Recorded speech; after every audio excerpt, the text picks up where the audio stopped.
Aamir dear, अच्छा होता कि हम अकेले में बात कर लेते।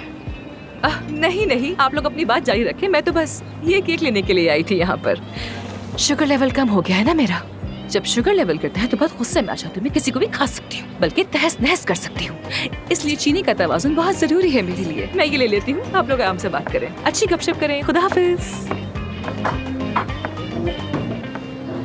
देखो आमिर, तुम क्यों अपनी जिंदगी को उन लोगों से अफेक्टेड होने देते हो जो तुमसे कोसों पीछे हैं, नालायक हैं और सलाहियत से आ रही हैं? भूल गए तुम कौन हो? तुम एक यंग डॉक्टर हो, आमिर दमीर खान हो तुम।